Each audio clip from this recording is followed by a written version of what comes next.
Доброе утро, Якутия! На календаре сегодня 26 сентября, вторник. Как говорится в одной песне, обыкновенный вторник – самый незаметный день. В студии работаю сегодня я, Глаголева Елизавета. Просыпайтесь вместе с нами, заряжайтесь бодростью и позитивом. Узнавайте первыми о событиях, которые произошли в мире и в регионе. А теперь давайте узнаем, о чем мы расскажем вам сегодня. Оставайтесь вместе с нами, и вначале мы расскажем, какая погода нас еще также сегодня ожидает. Так, в центральных районах ожидается сегодня от минус 7 до минус 4. В заречной группе от минус 5 до минус 1 градуса. В южных от минус 1 до плюс 5 градусов. В Вилюйской группе от плюс 1 до плюс 4. В Нижнеленских от плюс 2 до плюс 3. В западных от 0 до плюс 5 градусов, в Колым-Мандигирской группе Лусов от минус 2 до 0 градусов, в Янских плюс 3, плюс 7, на северо-западе плюс 1, плюс 6. В Якутске температура воздуха на 6 часов утра составляет минус 5 градусов по Цельсию. Атмосферное давление 766 миллиметров ртутного столба.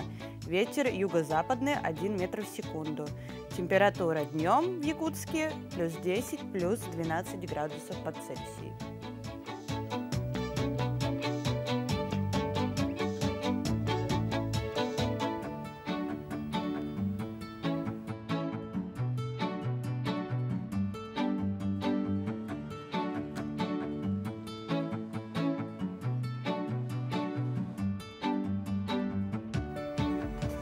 Но 54 года назад был образован Байкальский заповедник. Еще в начале 1950-х годов группа ученых, занимавшихся изучением природы Прибайкалья, была высказана идея создать заповедник на южном побережье Байкала. Для охраны природы это уникальная территория. О других интересных датах и событиях прямо сейчас.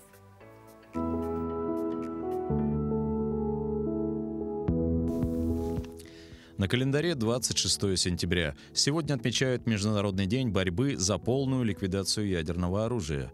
Он является одним из международных дней в системе Организации Объединенных Наций и был учрежден в декабре 2013 года соответствующей резолюцией Генеральной Ассамблеи ООН.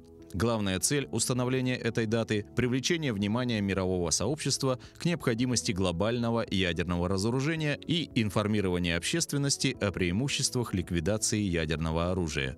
Также сегодня Всемирный день контрацепции и Европейский день языков. По народному календарю Корнилов день. По традиции на Руси к этой дате старались убирать с огорода все корневые овощи. В этот день строили планы на будущее, которые должны были обязательно сбыться. Из примет.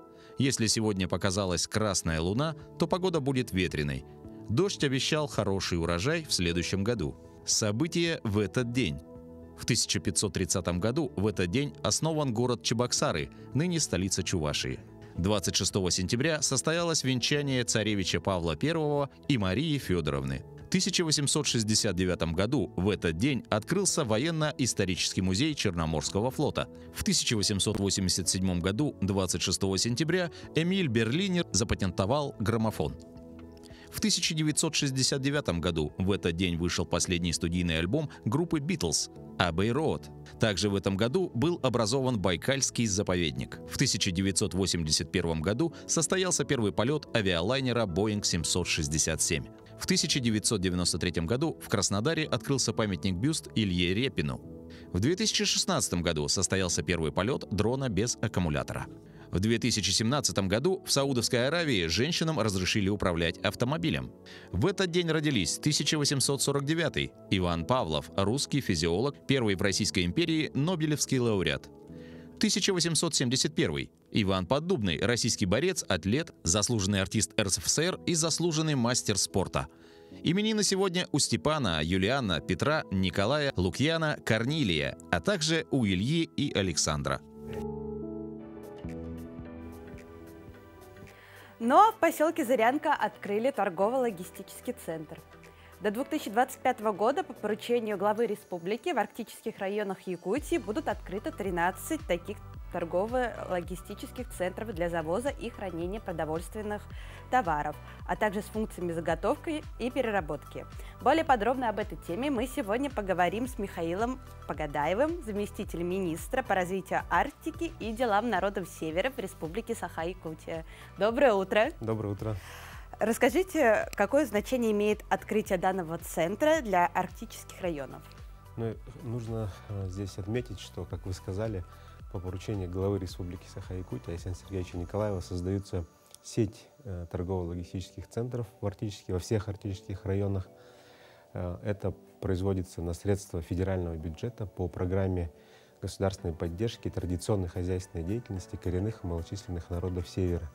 И, конечно же, создание такой сети играет очень большую роль и имеет очень большое значение для жителей республики, потому что это, во-первых, обеспечение продовольственной безопасности, во-вторых, это расширение ассортимента, повышение качества продуктов питания, ну и, соответственно, развитие услуг для населения, в том числе по приемке промысловой продукции, продукции местных отраслей. Поэтому я думаю, что это имеет очень большое значение для повышения качества жизни населения в Арктике.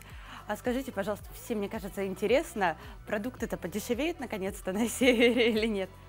Но здесь и на самом деле, я думаю, что нужно говорить не столько о снижении цен, сколько о том, что происходит оптимизация или повышение эффективности завоза продукции и хранения. Да? То есть это современные пространства, где в современных, таких хороших условиях хранится продукция. Соответственно, за счет снижения логистических затрат. И сегодня вообще мы разработали совместно с подведомственной организацией Якутопторг, разработали новую схему завоза, то есть основную массу продуктов питания стараемся завозить водой, что, соответственно, гораздо дешевле, чем другие виды транспорта. И в конечном итоге снижение затрат, конечно же, повлияет, и цены уже снижаются сегодня. Да? Например, мы на Восточном экономическом форуме рассказывали, что в Тиксе картошка стоит 85 рублей, и многие нам не верили. Но мы видим, что сегодня основные социально значимые продовольственные товары, они по цене снижаются там, где создаются торгово-логистические центры. И тем самым продукты также еще станут доступнее, и, кстати, нет, наверное, больше, да? Ну да, то есть мы и ассортимент расширяем, и сегодня мы сотрудничаем с нашими соседними регионами. Например, вот сегодня мы в Зырянке открыли торгово-логистический центр, там 150 квадратных метров овощехранилища на 180 тонн, 30 тонн холодильного оборудования, то есть это современное оборудование. И мы из Симчана завозили вот этим в навигацию продукты питания из Магаданской области. Вот, тоже есть определенное сотрудничество с Чукоткой, поэтому вот, работая с нашими соседями, как говорится, мы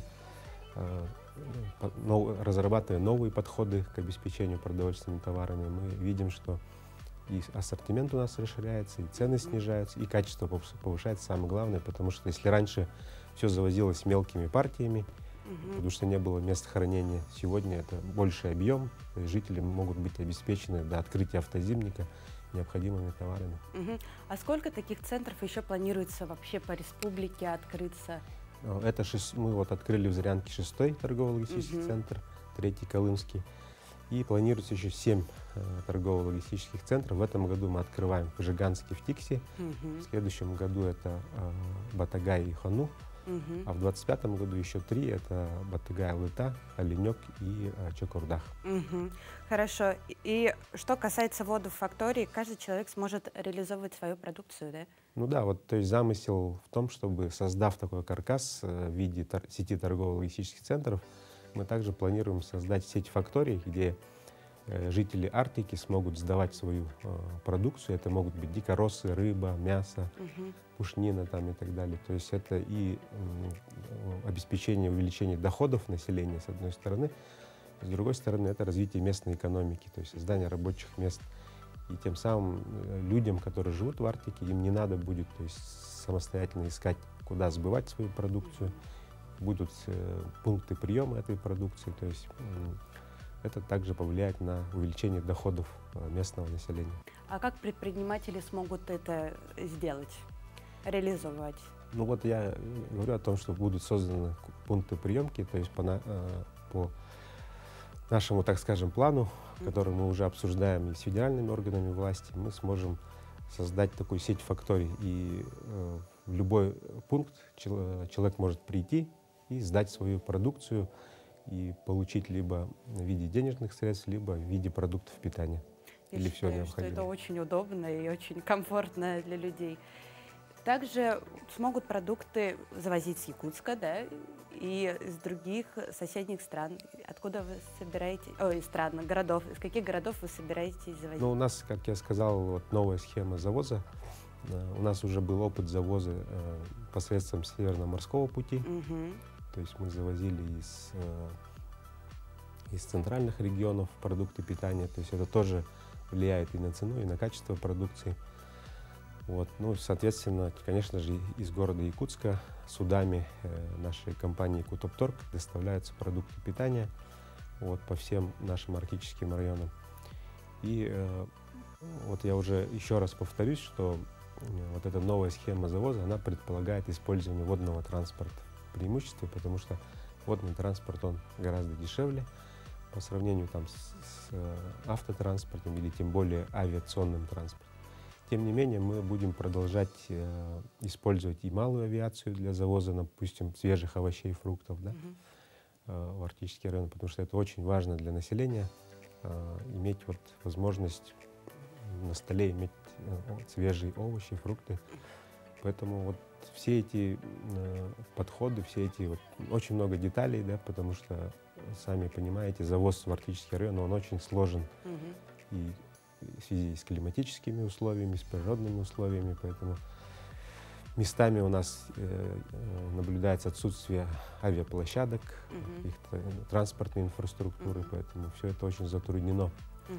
Вот. Тем не менее, мы все это развиваем, будем продолжать работу над тем, чтобы еще больше повышать качество продукции, расширять ассортимент и обеспечивать доступность продовольственных товаров. А техническое оснащение, будет же много же продуктов завозиться. Скажите, как это все, камеры хранения, холодильники, как это все будет сохраняться? Ну вот как раз-таки торгово-логистический центр, он представляет собой инфраструктуру. Это складские помещения, теплый и холодный склад. Это холодильные установки современные, которые для заморозки. Да? Также имеются овощехранилища, где можно хранить большой объем овощей и фруктов. Ну и также торговые площади, где все это продается с повышением сервиса для населения арктических районов. Спасибо большое за такой прекрасный диалог. Желаю вам удачи в вашем проекте. Ну а сейчас мы дадим слово коллегам и скоро вернемся снова к вам.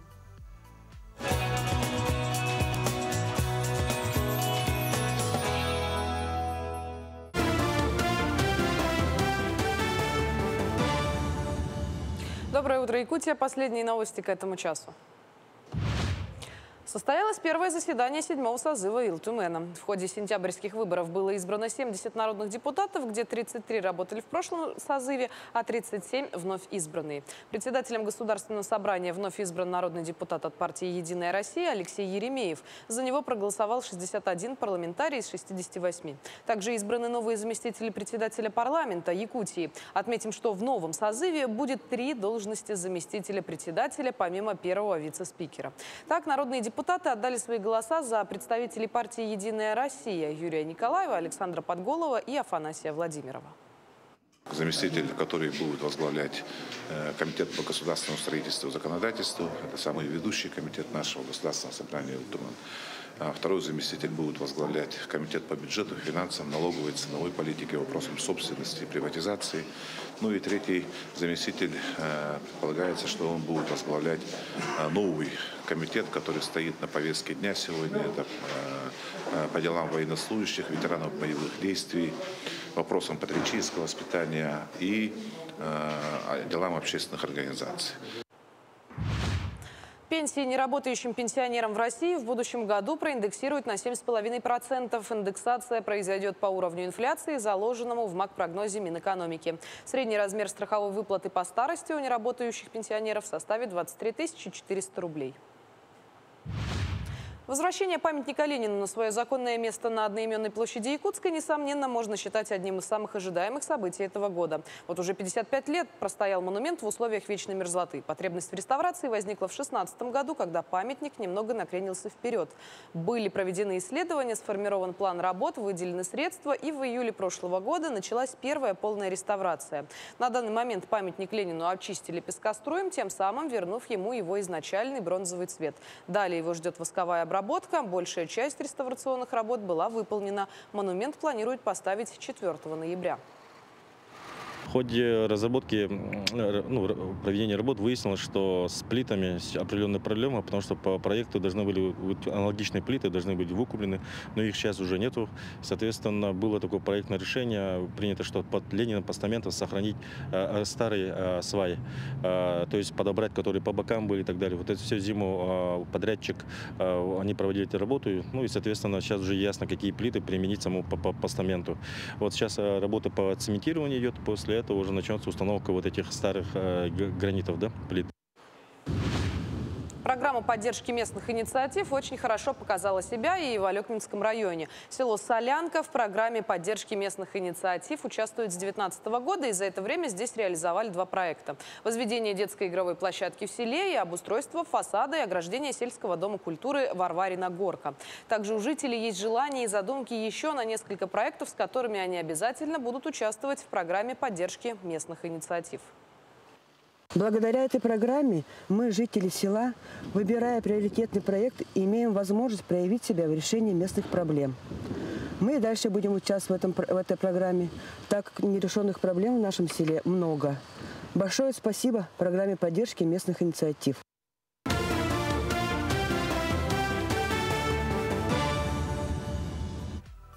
Доброе утро!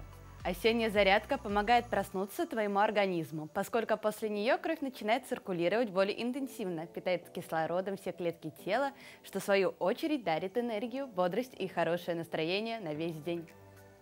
Доброе утро, друзья! Сегодня у нас парная тренировка, и мне поможет мой сын Оскар. Ну что, начинаем?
Надеюсь, вы взбодрились. Желаю всем отличного дня. Но после активной такой зарядки и музыки нужно хороший и здоровый завтрак. Люди не понаслышке, знающие, что такое здоровое питание, с уверенностью скажут, что кукуруза – одна из главных составляющих хорошего самочувствия. Гурманы и рестораторы отмечают неповторимые вкусовые свойства этого злака. Откуда берет начало история кукурузы и какие перевоплощения с ней происходили, узнаем из нашего традиционной рубрики «Говорим правильно». Славная осень, здоровый, ядреный, воздух усталые силы бодрит. Лед неокрепший на речке студеной, словно как тающий сахар лежит. Доброе утро, дорогие телезрители! Сегодня нас встречают строки из стихотворения Николая Алексеевича Некрасова. А поговорим мы с вами о слове «кукуруза», откуда оно возникло в русском языке. Слово «кукуруза» пришло в русский язык в первой половине XIX века. Но, если быть справедливым, то нужно сказать, что растение кукуруза происходит родом из Южной и Центральной Америки. А вот большинство языков приняло ее название как маис. Привезли кукурузу в Европу португальцы. Но почему-то в русском языке кукуруза называется не маис, она называется кукуруза. Почему так произошло? На этот вопрос этимологические словари не дают точного ответа. Однако высказывают несколько версий. Например, в словаре Макса Фасмера есть такая. Стоит обратить внимание на гипотезу о происхождении из кукуру. Именно так подзывали домашнюю птицу, когда кормили ее зерном. По мнению другого этимолога Льва Васильевича Успенского, слово «кукуруза» произошло от румынского «кукурузус». В румынском языке, если мы принимаем эту версию, слово «кукуруза» обозначало еловая шишка. И потом это слово было перенесено на новый злаковый, у которого початки были очень похожи на еловую шишку. Но все эти трудности этимологии не помешают нам насладиться этим сладким, прекрасным плодом. Давайте говорить правильно. Всего доброго!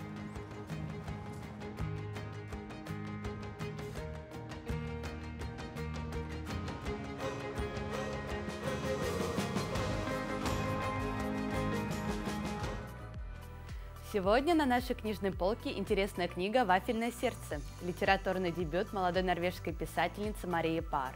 Когда книга только появилась в Норвегии, критики ее дружно назвали «Новая Астрид Лингрен» за юмор и способность рассказать детям о них так, как они хотели бы читать сами про себя. Доброе утро! Меня зовут Аля Захарова. Этой весной я прочитала одну очень интересную книжку, которая называется «Вафельное сердце». Ее написала одна норвежская писательница Мария Пар. В этой книге рассказывается про одну маленькую деревушку, расположенную рядом с морем. Эту деревушку называют «Щепки Матильды», а море – море разливанное. Эта чудесная книга ведется от лица одного тихого 9-летнего мальчика Трилле. Он рассказывает про увлекательные истории его и его лучшей подруги Лены, которая всегда ищет приключения. Больше всего мне в этой понравилась книге то, как Лена и Трилле надели спасательные жилеты и начали на катер таскать разных животных. Они хотели повторить Ноев ковчег. Это было очень смешно. И вообще, эта книга сделана с большим юмором. Она учит тому, что друг всегда рядом, и в целом о дружбе. Также в этой книге очень много юмора. Смех был почти на каждой странице. Я вам ее очень рекомендую, так как она веселая и увлекательная. Ее вы можете одолжить в ДТК-центре детской библиотеки по адресу Ленина 1, 3-й этаж. Общежитие Ленского технологического техникума стало вторым домом для каждого, кто живет в нем. Студенты относятся к нему с теплотой и гордостью и считают себя членом большой дружной семьи. Чтобы жизнь студентов была комфортной, неустанно работает большой коллектив сотрудников. О дружной семье посмотрим в нашем сюжете. Общежитие Ленского технологического техникума. Сегодня здесь проживает 40 студентов. Все они иногородние. Большая часть из поселка Витим. Есть ребята из Пеледуя, Вилюйска, Лёквинска и даже Якутска. Я учусь на первом курсе по мастеру по обслуживанию магистральных трубопроводов. Я сюда поступил, потому что мне кажется, что насчет этой профессии, что здесь будет Очень интересно, очень хорошо. И я здесь раньше в Ленске жил. И мне говорили ребята и другие, то, что здесь хорошо. В общежитии есть все условия для комфортного проживания студентов. Сотрудники учреждения стараются создать для ребят домашнюю обстановку. Наверное, поэтому и студенты предпочитают проживать здесь, а не на съемных квартирах. На втором курсе я съезжала, жила на квартире. И вот решила, что вернусь сюда, буду жить здесь. Здесь как-то людей больше, есть с кем пообщаться, поболтать, посидеть. Мы очень часто здесь собираемся, смотрим телевизор, просто сидим, болтаем. Проживают ребята в просторных светлых комнатах. В свободном доступе всегда душ, гостиная, где ребята собираются вечерами, также комната для занятий, оснащенная компьютерной техникой. В пользовании наших ребят есть 2 ноутбука. Мы приобрели буквально 2 года назад, они у нас нормальные, новые. Есть вот принтер, да. И, конечно, как же дома и без кухни. Здесь вечерами собираются ребята, готовят ужин и делятся событиями прошедшего дня. В день нашей съемки на студенческой кухне стоял особый аромат. Второкурсница Аня пекла блины. Мне нравится готовка, мне нравится стряпать. Вот как дома начала стряпать, и все, и так и поехала. У меня вкусные пиццы, пироги, пирожки. Родители с радостью ждут, когда я что-то постряпаю. Особенно блинчики. С радостью ждут теперь и соседи по комнате. На запах собралась очередь желающих попробовать с пылу жару Анины блины. В это же время Эдуард занимался приготовлением шарлотки. Мы с ребятами собрались, решили шарлотку сделать. Вот. Первый раз готовишь? Да нет, не первый раз, уже готовили до этого. Вот, решили еще раз. Эдуард уже получил профессию повар. В прошлом году работал по специальности в кафе поселка Витим. Сегодня молодой человек получает 2-ю рабочую профессию. Тонкостям кулинарного дела ребят обучает воспитатель общежития Ольга Гавриш. Несколько лет назад она создавала кружок «СМАК». Он проходит 4 раза в месяц. Святая святых, обитель наша, это кухня наша студенческая. Я хочу сказать, что здесь у нас работает кулинарный кружок «СМАК». Мы с ребятами готовим здесь разнообразные блюда. Ребята сами готовят, учатся готовить. Некоторые ребята приезжают, не умеют даже пожарить картошку. А по окончанию учебного года они у нас пекут пышные пироги из сдобного теста, пирожки с различной начинкой, готовят салаты. В общежитии жизнь кипит. Студенты развивают свои творческие способности, проводят различные соревнования, организуют праздники. Для ребят руководство учреждения обустроило спортивный зал, закупили тренажеры и теннисный стол. Несмотря на то, что здание давно признано аварийным, оно пережило 2 наводнения. Общежитие продолжает работать, а иногородние ребята с удовольствием здесь живут одной большой дружной семьей. Светлана Болеева, Виталий Андреев, Ленск. Ну а первый районный турнир по кроссфиту провели в Чернышевском. Соревновались 6 команд из Мирного, Чернышевского и Удачного. Спортсмены переворачивали покрышки, запрыгивали на тумбу и отжимались, переносили шары, соревновались в рывке гантели и беге с барьерами. В командном зачете бронзу получила Мирнинская сборная. Серебро у представителей пожарно-спасательной части номер 1 города Мирный, а чемпионат кроссфита стали атлеты сборной команды Чернышевского. Основа взята из пожарного кроссфита. И нам бы хотелось развивать это движение среди всех силовых структур нашего Мирнинского района. Поэтому комплекс сформирован таким образом, чтобы нагрузка и комплексы были интересны не только пожарным, но и так же, как и полицейским, ну и другим силовым структурам. То есть это нас нас объединяет. В Еланке завершился туристический сезон. Как сохранить историю? Своими планами развития Краеведческого музея «Ямщицкое подворье» поделятся жители села Еланка Хангаласского улуса. Человеку сложно оценить бег времени, увидеть движение пластов прошлого. Однако есть место, где время замирает. Это музей. Одним из важных локальных музеев Якутии является Ямщицкое подворье в селе Еланка Хангаласского улуса. Еланка появилась как небольшая ямщицкая деревня, основанная указом императора Николая I в виде промежуточной станции в 1830 году. Активное развитие Еланки в советский период продолжалось до середины 20-го столетия. Неспешная жизнь деревни текла своим ходом, потомки ямщиков не покидали землю предков до 1956 года. После указа Никиты Хрущева о создании совхозов из коллективных хозяйств колхоз «Подарок октября» был упразднен. Закрылись школа и администрация. Еланка опустела. Новый виток расцвета деревни начался в 90-е годы, когда Еланка превратилась в дачный поселок с туристическими базами и маршрутами. В 2005 году был построен музей «Ямщицкое подворье» как собирательный образ всех ямщицких станций.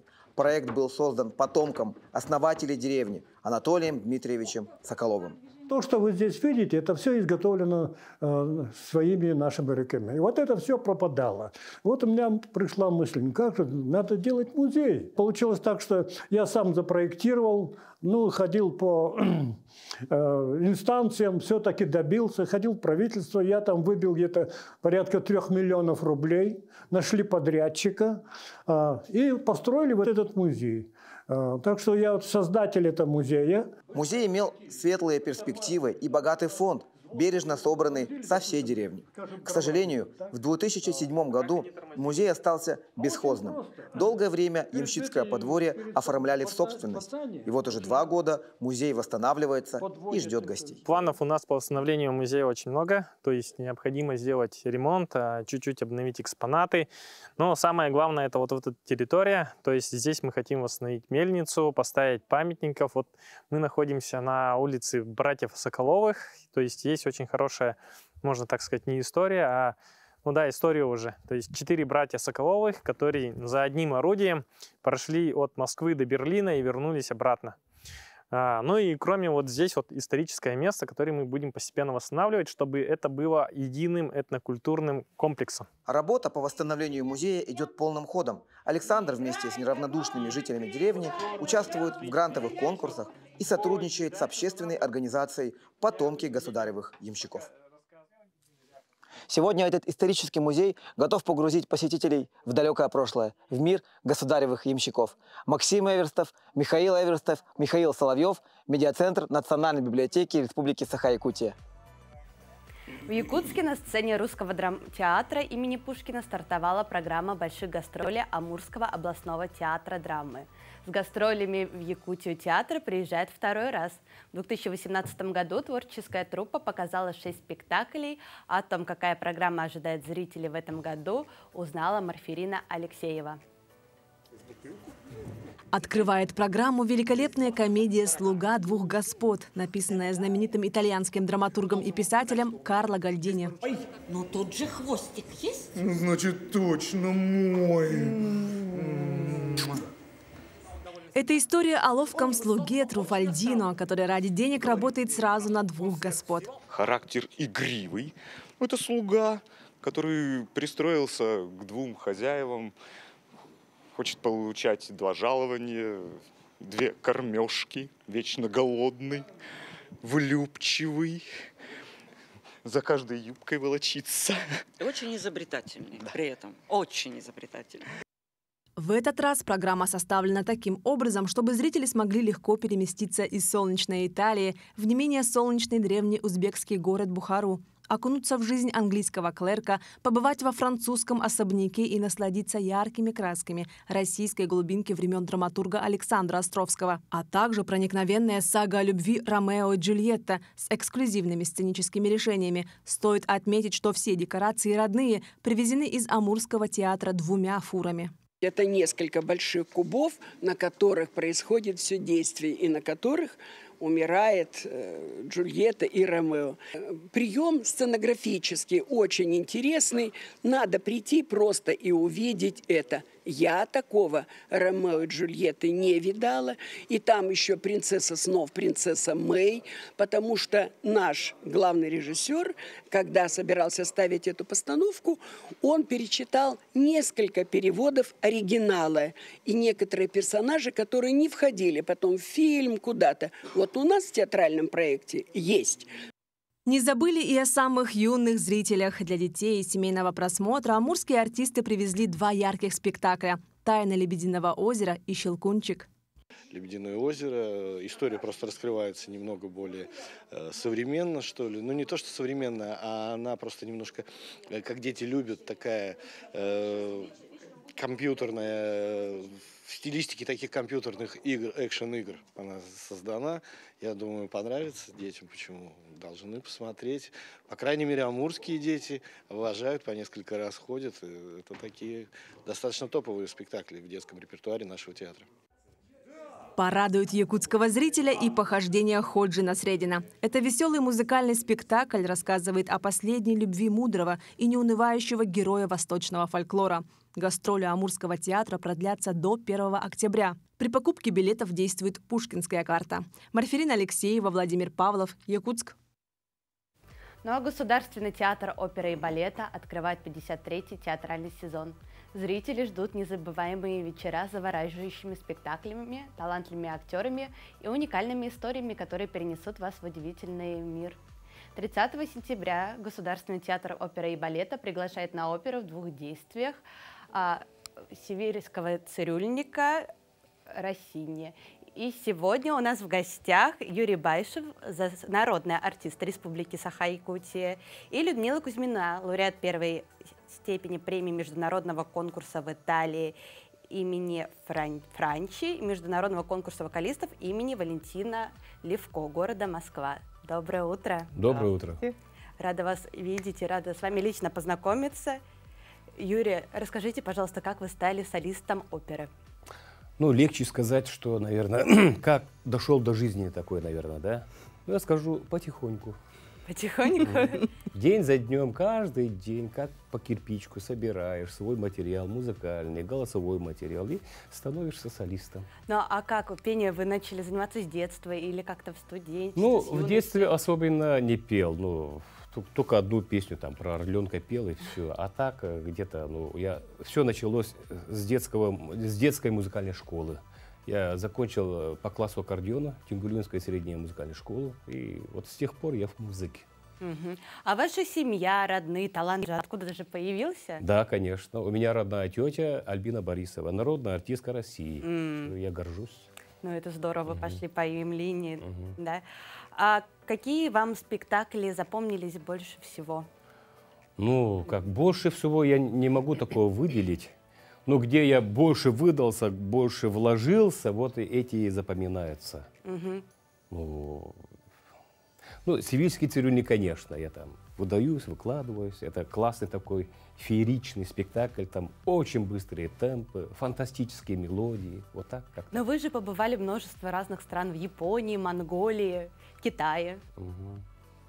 Какие вот ощущения, как вас зрители встречали? Может, вы заряжались от зрителей какие? Ой, конечно, там, когда какое-то действие, вот, допустим, мы вот сидим, и у нас же идет диалог, конечно. Там на сцене также. Без диалога со зрителем не может быть как бы самого действия спектакля. Обязательное взаимодействие. Но они, наверное, вас воспринимали все равно по-другому, потому что русский зритель – это русский зритель, да, а иностранный зритель – это… О, иностранный зритель, он более такой накачанный, шикарными, топовыми исполнителями, оркестрами, театрами, помещениями, конечно. Чем вам нравится как главному исполнителю спектакля? Когда ты главный исполнитель вот, на главной партии, это уже очень большая заряженность, такой энергией, оптимизмом. И только находясь в этом оптимизме, с энергией, только тогда можно исполнить ведущие партии. А кто из партнеров по сцене будет с вами выступать? Вот на «Сивильском цирюльнике» у меня будет выступать моя Розина, это тоже исполнительница главной партии, вот Людмила Кузьмина. Она прямо приехала из Италии. Людмила Кузьмина, приятно с вами познакомиться. Мы также знаем, что вы вместе учились, да? Вы закончили Уральскую консерваторию и даже того же выпуска. И в афише написано, что вы поете как в Якутске, так и в Италии. Как вы в Италии оказались? Расскажите, пожалуйста. Ну, я проработала в нашем театре достаточно долго, где-то почти 19, наверное, лет. Ну, я где-то в перерывах все время училась во время работы. И ну, вот в Италию я поехала попробовать свои силы да, на сценах Италии. И это был 19-й год. То есть я целенаправленно поехала прослушиваться на партии. И несколько, ну где-то с десяток, ну может 15 даже прослушиваний я прошла. И много должна была партия исполнить в 2020 году. Он был у меня полон всех проектов. И Амнерис в Аиде, и Мадалена в Риголетто, и Кармен. И Кончаковну я должна была в Японии исполнять, и в Болгарии я должна была в лирику петь бал «Маскарад» опера Верди. Но планы, как говорится, разрушились пандемией, и в итоге мы просидели в домах. Все мы вместе. Но радует то, что я ведь живу в городе Пезаро, где как раз родился Джоаккино Россини, где имя его и его творчество — это как основной бренд этого города. И он все свое наследие оставил этому городу. А ведь он написал 39 опер. И «Севильский цирюльник» он является самым популярным спектаклем во всем мире и из репертуара именно Россини. А как вас город вдохновляет? Он же как-то вдохновляет. Он очень музыкальный, и там со всех углов звучит музыка Россини. Тем более, так как там оставлено все наследие, все эти 39 опер каждый год, то есть они вытаскиваются из архивов, и вновь они звучат на сцене, на современной сцене. И получается, что каждый год по 4 спектакля идут. Россиневский фестиваль, он один из самых крупных фестивалей мира. Вы были исполнительницей премьеры оперы «Севильский цирюльник», прошу прощения. Расскажите, а кто был режиссером этого проекта? Режиссер Сусанна Цирюк, она из Санкт-Петербурга. Отец ее является знаменитым дирижером также. И к нам она приехала вот в феврале тогда, 2017 года.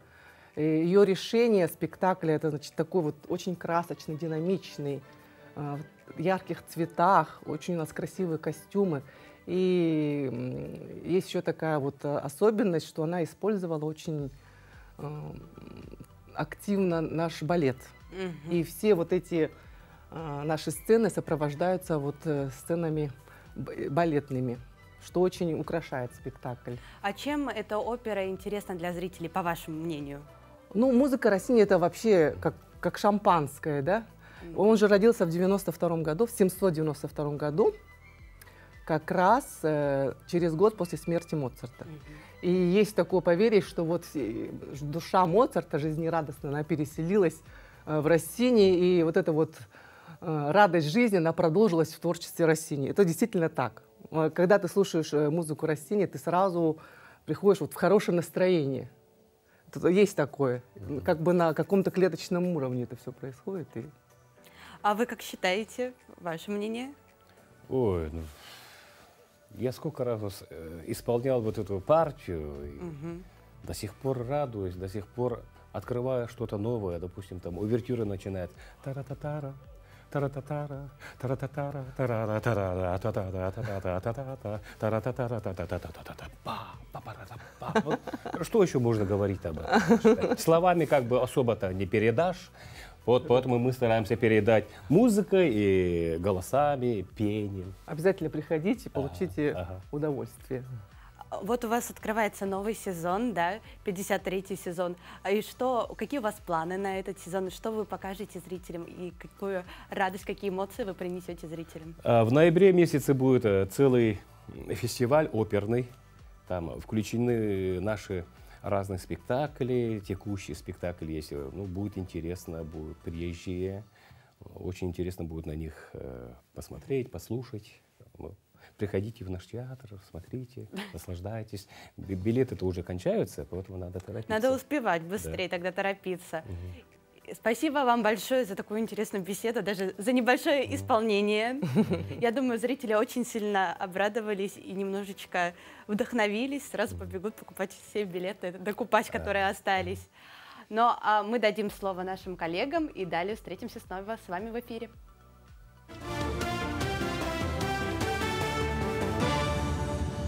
Мы продолжаем освещать самые заметные события. Доброе утро. Сегодня, 26 сентября, состоится большая прямая линия с главой республики Айсеном Николаевым, посвященная Дню государственности. Эфир будет транслирован на телеканалах Якутия-24, НВК «Саха», «Россия-24», а также радиостанциях ТТИМ, СТВ-радио, Виктория Саха и Радио России. Начало эфира в 19:00. 26 сентября в 19:00 прямая линия с главой республики Саха-Якутия. Обязательно разберемся и поможем. Главная возможность задать вопросы лично главе региона. В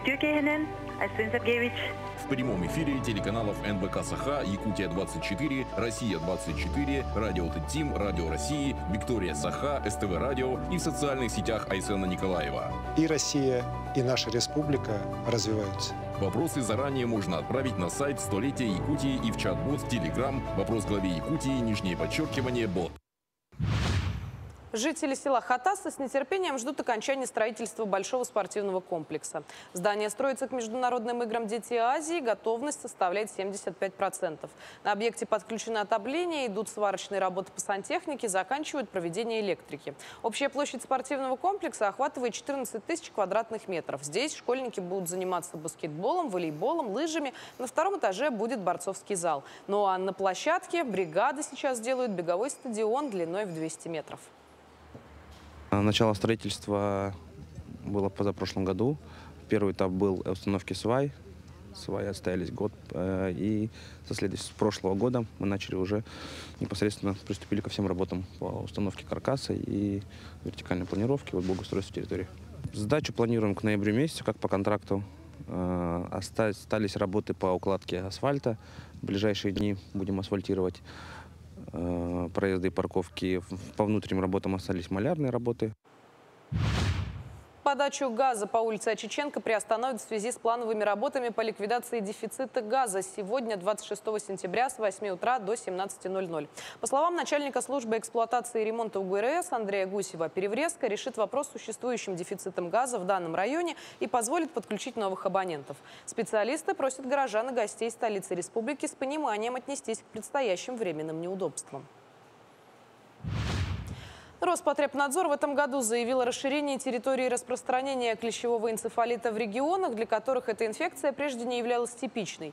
Нерюнгринский, Алданский, Ленский, Алекминский районы республики, на которых была выявлена инфекция в этом году, ранее отсутствовали в списке типичных районов, характерных для распространения этой инфекции. Но благодаря проведенным профилактическим мероприятиям, среди которых обязательная вакцинация и обработка территорий, ситуация с укусами клещей в этом году в Нерюнгринском районе осталась на уровне прошлого с незначительным превышением.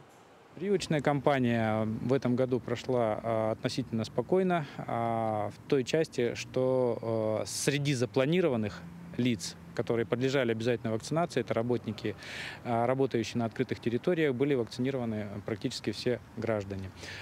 Причем прививочная кампания проходила как в рамках национального календаря прививочного, то есть за счет федерального бюджета, за счет поступающей вакцины на территорию нашего района, так и за счет собственных средств различных предприятий, которые пользуются услугами своих работников на открытых территориях. К этому часу это все новости. Хорошего дня.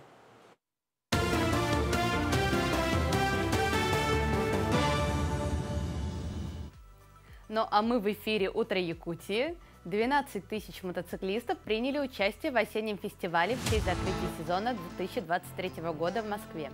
В этом году в фестивале приняли участие представители более 20 мотоклубов.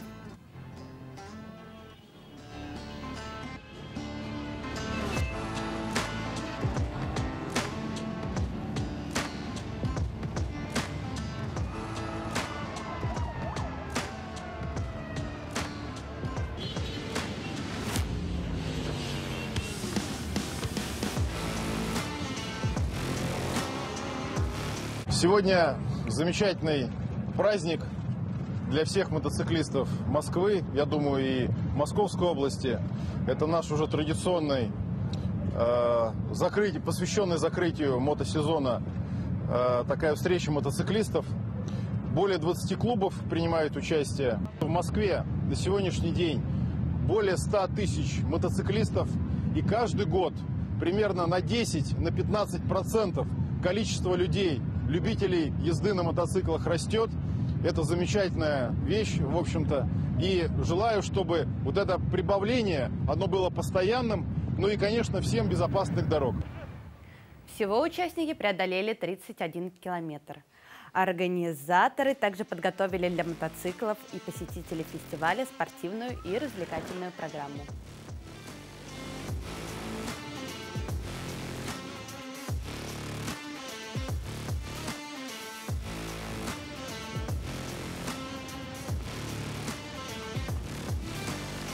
Сделайте мне.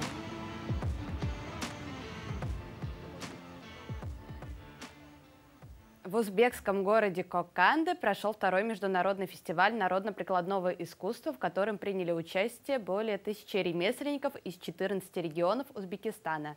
Цель фестиваля – ознакомление с древней историей, традициями и культурой узбекского народа и популяризация уникальных направлений. В узбекском городе Кокан прошел второй международный фестиваль народно-прикладного искусства.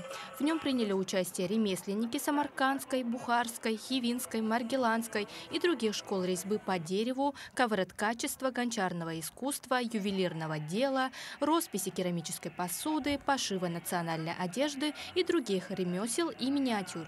На праздник народно-прикладного искусства приехали мастера из 70 стран мира, в том числе из России, Беларуси, Индии, Кыргызстана и Италии. Классно, что очень много национальностей, очень хорошо, что мы можем обмениваться опытом и видеть друг друга работы. Это очень большая ценность на самом деле, потому что когда ты находишься в одном мире, нет развития. Когда мы меняемся опытом, мы видим другие работы, нас кто-то видит, с чем-то мы беседуем, это очень-очень ценно для нас, для мастеров. Другой участник мероприятия, Ибрахим Мерганов, рассказал о важности передачи технологий и традиций из поколения в поколение. Я рисую миниатюры по мотивам узбекских сказок и мифов. В моих работах есть и сцены с нашими древними торговцами, идущими по Великому Шелковому пути. Я вдохновляюсь как работами других мастеров, а также вношу свои идеи и добавляю узоры. Это мои маленькие произведения искусства. Фестиваль продлился в течение 3 дней с 21 по 23 сентября. В его рамках состоялись народные гуляния, мастер-классы, ярмарки, а также концертная программа фольклорных коллективов и шоу канатоходцев. Ну а собираясь в поход или планируя размещение в кемпинге, мы берем с собой все самое необходимое. И без кофе тут точно не обойтись. Тем более для пачки любимого напитка всегда найдется место в сумке. А уж как его приготовить, выбирать вам. Мы предлагаем вам следующий вариант. Думаю, у большинства наших телезрителей утро начинается с кофе. Самый быстрый способ приготовить кофе – это открыть банку, насыпать кофе в кружку и залить кипятком, добавить молоко и сахар по вкусу. Но помимо этого самого простого способа существует еще более 15 видов и способов заваривания этого крепкого и бодрящего напитка. У каждого способа есть свои приверженцы, ну а я расскажу вам про заваривание кофе в походных условиях. Ну, конечно, друзья, в дальних поездках нужно, наверное, брать что-то такое, что вам будет доставлять удовольствие. И, как бы, конечно, это стресс всегда для организма, когда вы находитесь вне цивилизации. Ну, а вот такие вот мелочи, допустим, могут вам привнести какую-то толику такого возврата домой, можно сказать, да, то есть о доме мы все скучаем, конечно. Вот. Ну и чашечка крепкого заваренного кофе, я думаю, украсит не одно утро вашего похода. Ну а здесь получается водичка уже окрасилась практически в коричневый цвет, соответственно, в цвет кофе. Это значит, что можно уже выключать горелку. Чайник, который находится передо мной, называется перколятор. Это не самый идеальный способ заваривания кофе, так как кипяток многократно проходит через помол. Но он простой, и это то, что нужно для походных условий. Заливаем в перколятор необходимый объем воды, ставим внутрь трубку и стальной фильтр. Насыпаем необходимое количество кофе в фильтр, закрываем крышку и ставим на огонь. По мере кипения вода через трубку будет попадать сверху на фильтр, тем самым многократно заваривая кофе. Вы сами можете регулировать крепость готового напитка. Достаточно выключить горелку пораньше, либо попозже. Я выбрал для себя 5 минут после закипания. Кофе получается насыщенным и достаточно вкусным.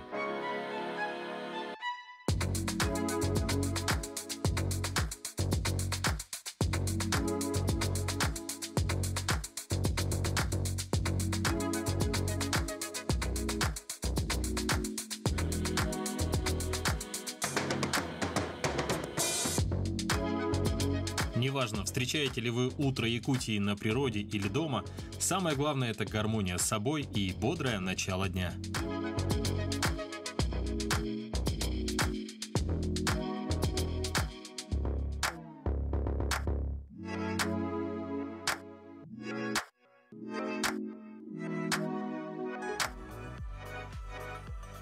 Ну а на этом наш эфир подошел к концу. Вторник – это день Марса, а это значит, что он символизирует физическую силу, энергию, смелость и увлеченность. Желаем вам позитивного и доброго дня. Не забывайте подписываться на наш телеграм-канал. Всего доброго. Завтра встретимся на канале Якутия 24 в 7 часов утра.